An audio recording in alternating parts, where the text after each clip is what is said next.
Şimdi ülkemizde her şeyden önce kamuoyunda konunun tartışma biçimi itibariyle sorunlar olduğunu görüyoruz.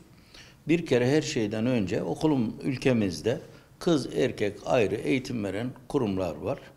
Ve veliler öğrencileri için tercihte bulundukları zaman bu okullarda eğitimlerini alıyorlar. Bu tartışmaya konu olan meselede aynı sınıf içerisinde kız ve erkek çocukların farklı sıralarda oturması ile ilgili bir tartışma söz konusu oldu. Ama buradaki temel vahim olan mesele şudur. Elbette ki veliler alternatifli seçenekler sunulmak suretiyle tercihlerine imkan verilmesi gerekir.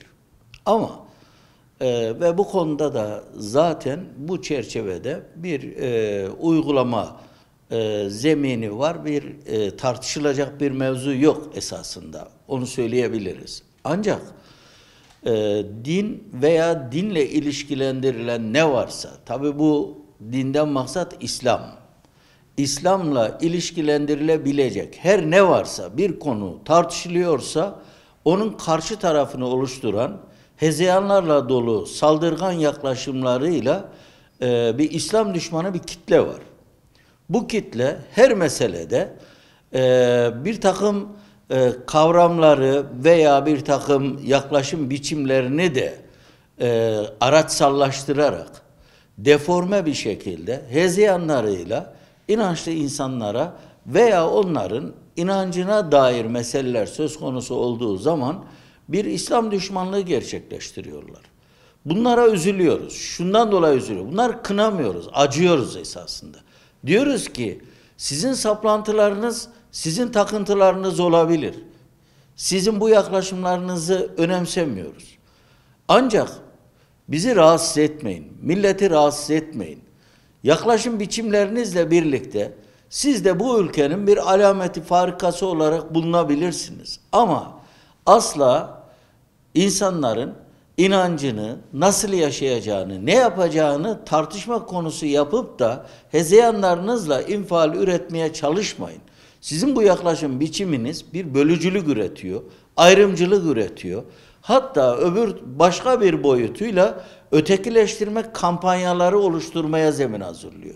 Onun için de biz diyoruz ki elinizi milletten çekin. Bu millet ne yapacağını, ne isteyeceğini biliyor ve devlet de milletinin emrindedir. Millet neyi istiyorsa milletin talepleri doğrultusunda hizmet üretmeye çalışıyor. Devlet yetkililer de sorumluluklarını bu çerçevede yerine getiriyorlar. Onun için de illa ben İslam'ı istemiyorum, sevmiyorum, inanmıyorum ve Müslümanlar da benim istediğim gibi yaşayacak saplantısından artık çıkmaları gerekir. Çünkü gına getirdi. Hangi konuyu tartışırsak tartışalım fark etmez. Bir İslam düşmanlığı depreşiyor ve bununla ilgili açıklama yapıyorlar. Bunların bir kısmı bazı kurumların temsilcileri. Bazısı bir basın yayında görev yapan kişiler. Bazısına bakıyoruz kendisini bir ideolojiye ait olarak gören saldırgan bir çatışmacı üslup görüyoruz. Bunlardan da rahatsızlık duyuyoruz. Artık milletten eline çeksinler. Milletin onların hezeyanlarından etkileneceği filan da yoktur. Yani memlekete sıkıntı vermekten başka hiçbir faydası olmayan o yaklaşımlarda doğru bulmuyoruz. Sendikacılık yapacaksa gitsin sendikacılık yapsınlar. Dernekçilik yapacaksa dernekçilik yapsınlar. Bir müesses yapıyı yöneteceklerse işlerine baksınlar. Millet ne yapacağını onlardan öğrenecek değil. Zaten bu ülke kendi konsepti içerisinde geliştiğinde olup biten bütün süreçler milletin iradesi doğrultusunda yapılandırılarak devam etmiştir. Bugün de olması gereken şey budur. Biz öğrencilerimize şunu söylüyoruz. Sınavlarda özellikle yüksek öğretime geçişte, liselerden yüksek öğretime geçişte yeni bir takım düzenlemeler yapıldı. Barajlar kaldırıldı. Tabii ki millet barajlar kalkınca daha özgüvenli bir şekilde daha yüksek bir müracaatlarını yaptılar. Bizim de beklentimiz bu çerçevedeydi. Artık sınavlar insanlar için çok güçlü, aşılmaz bariyerler olmaktan çıkmalı. Başarı çıtasına göre çocuklarımız yüksek öğretim imkanlarından faydalanabilmeli. Bu yapılan düzenlemelerde son derece yerinde. İnşallah çocuklarımız da başardıklarının, başarabildiklerinin karşılığını alırlar. Böylece arzu ettikleri hedefler doğrultusunda da yaşamlarını ve eğitimlerini sürdürürler inşallah. Biz bunları olumlu olarak görüyoruz. Artık normal öğretime geçtik.